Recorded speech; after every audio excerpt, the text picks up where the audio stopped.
નમસ્કાર વિદ્યાર્થી મિત્રો.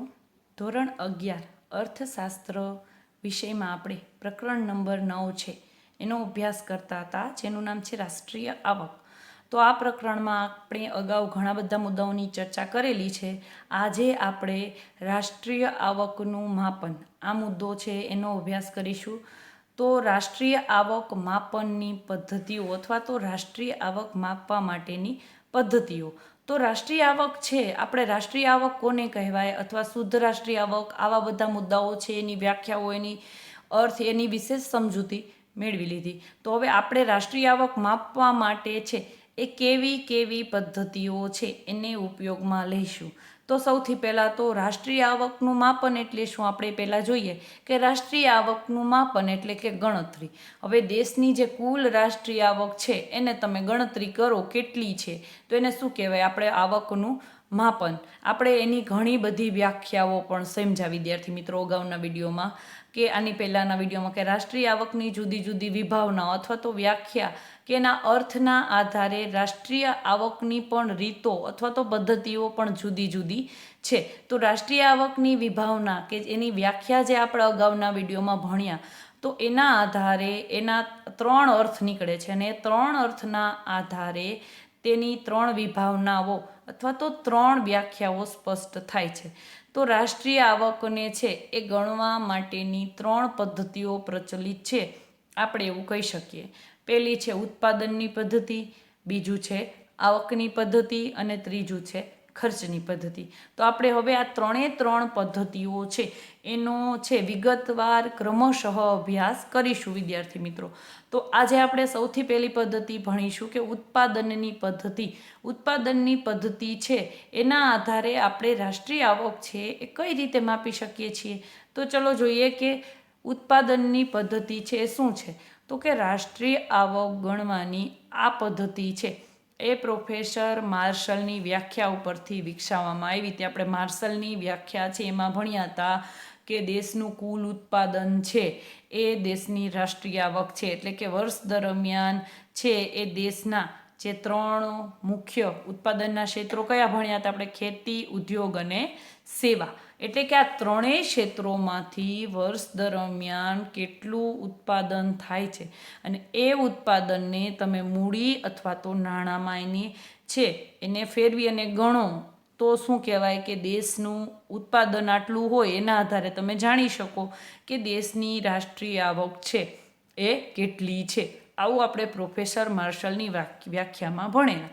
તો આમાં પણ ઉત્પાદનની પદ્ધતિમાં પણ એ જ વાક્ય છે, એ જ વાત છે એ રજૂ કરેલી છે કે વર્ષ દરમિયાન દેશમાં ખેતી, ઉદ્યોગ અને સેવાના ક્ષેત્રમાં જે અંતિમ સ્વરૂપની, એટલે કે છેલ્લે કેટલી વસ્તુઓ છે વર્ષ દરમિયાન, તો અંતિમ સ્વરૂપની વસ્તુઓ અને સેવાઓનું જે ઉત્પાદન થયું હોય, હવે આ વસ્તુઓ અને સેવાનું કેટલું ઉત્પાદન થયું છે, છેલ્લે શું કહેવામાં આવે છે, તો કે તેનું નાણાકીય મૂલ્ય છે એ તમારે ગણવાનું. અને નાણાકીય મૂલ્યનો સરવાળો છે એ શું છે, તો કે એને એ રાષ્ટ્રીય આવકમાં આવે છે. એટલે કે નાણાકીય મૂલ્ય જેટલું આવે છે, નાણાકીય મૂલ્યનો જેટલો સરવાળો આવે છે તેને આપણે રાષ્ટ્રીય આવક ગણીએ છીએ. હવે ખેતી, ઉદ્યોગ અને સેવા, આ 3 ક્ષેત્રમાં જે ઉત્પાદનનો જથ્થો જાણવાનો, કે ખેતીમાં કેટલું ઉત્પાદન થયું છે, ઉદ્યોગોમાં કેટલું ઉત્પાદન થયું છે અને સેવા ક્ષેત્રમાં કેટલું થયું છે.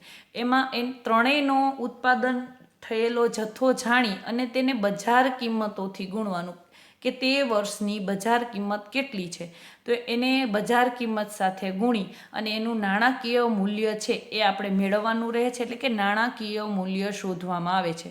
તો વસ્તુ અને સેવાઓના આ નાણાકીય મૂલ્યો છે એનો જે સરવાળો આપણને પ્રાપ્ત થાય, એનો જે આપણે જે ગુણી અને જે જવાબ મળે એને આપણે રાષ્ટ્રીય આવકની ગણતરી કરી એવું કહી શકીએ. એટલે કે આ છે ટોટલ તમે જે ઉત્પાદન થયું છે એની ગણતરી કરી અને એના આધારે તમે દેશની રાષ્ટ્રીય આવક છે એ ગણો છો. એટલે આ ઉત્પાદનની પદ્ધતિ છે એ અંતર્ગત આપણે રાષ્ટ્રીય આવક તમે ગણી શકો છો.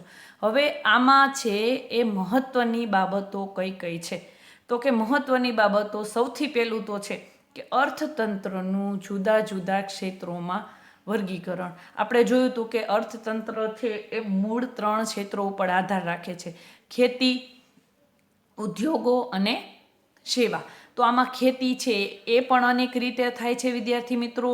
ઉદ્યોગો છે તો ઉદ્યોગો પણ અનેક પ્રકારના હોય. આપણે જોઈએ કે આપણે જીવન જરૂરી કેટલી બધી ચીજ વસ્તુઓ છે એ વાપરીએ છીએ, તો એના ઘણા બધા ઉદ્યોગો હોય છે. એટલે ઉદ્યોગોમાં પણ પ્રકાર છે, સેવામાં પણ બેન્કિંગ સુવિધાઓ હોય, શિક્ષણ, ટેલિફોન.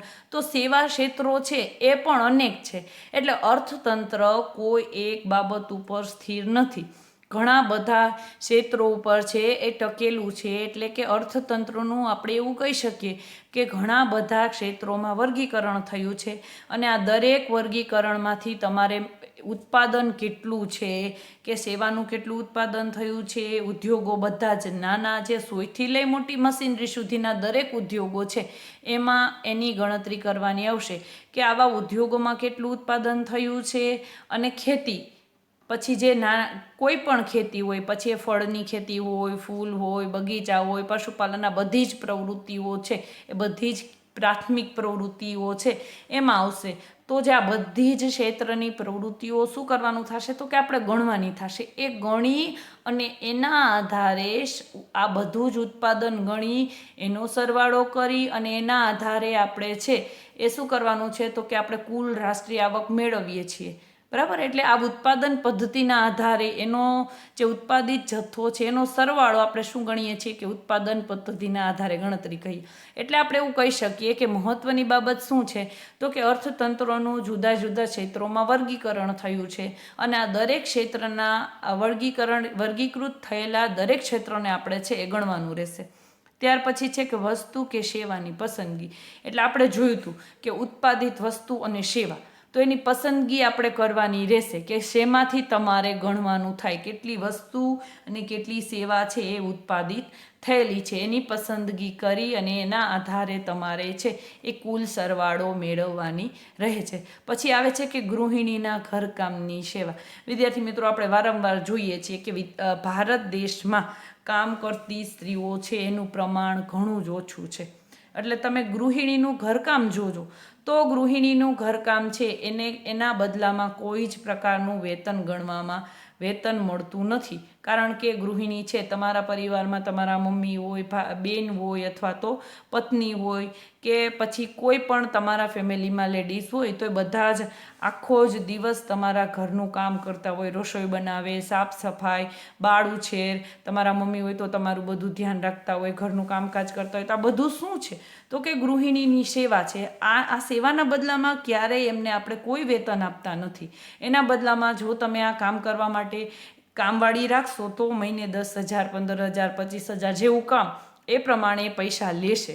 તો ગૃહિણીની ઘરકામની સેવા છે એ આપણે ગણતરીમાં આમાં લેવામાં થતી નથી. એટલા માટે કે ટોટલ ઉત્પાદન કેટલું થયું, તો ગૃહિણીઓ જે કામ કરે છે એ તો આમાં આપણે ગણવાનું જ નથી થતું. ત્યાર પછી આવે છે કે સ્વ વપરાશ. હવે વિદ્યાર્થી મિત્રો, આપણે જે આ ટોટલ ગણતરી કરવાની છે તો એમાં તમે વસ્તુઓ અને સેવાઓ પોતાના વપરાશ માટે કેટલી ઉપયોગમાં લ્યો છો.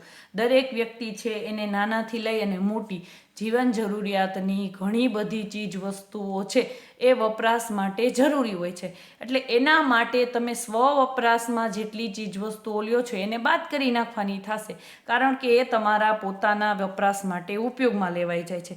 એટલે સ્વ વપરાશ છે એ સેવાને છે એ આપણે ગણવાની થતી નથી. ત્યાર પછી આવે છે કે સંરક્ષણ પોલીસ.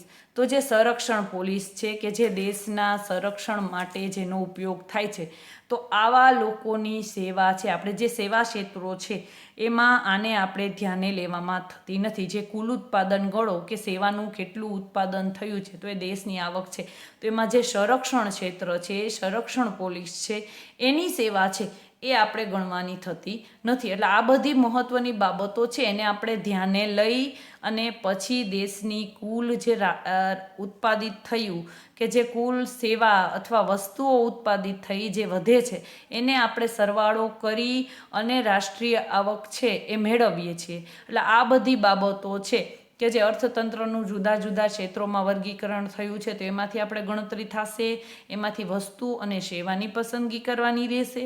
આ ઉપરાંત જે ગૃહિણીના ઘરકામની સેવા છે કે જે વેતન વિનાની છે તો એ સેવા આપણે આમાં ગણીશું નહીં, નહીંતર એનું વેતન જો તમે ચૂકવતા હોય તો એક જાતની સેવા છે તો એનું પણ તમારે ગણતરી કરવામાં આવશે. આ ઉપરાંત તમે પોતાના સ્વ વપરાશ માટે તમે જે વસ્તુઓ વાપરતા હોય અથવા તો તમે છે સેવાઓનો, પછી શિક્ષણ હોય, આરોગ્યની સેવા હોય, ટેલિફોન હોય, બેન્કિંગ હોય, કોઈ પણ સેવા ક્ષેત્રનો તમે લાભ મેળવતા હોય તો એ પણ ગણવાનું થશે નહીં. અને સંરક્ષણ પોલીસ કે જે દેશના સંરક્ષણ વ્યવસ્થાના ભાગરૂપે છે એની આપણે ગણતરી કરવાની થશે નહીં વિદ્યાર્થી મિત્રો.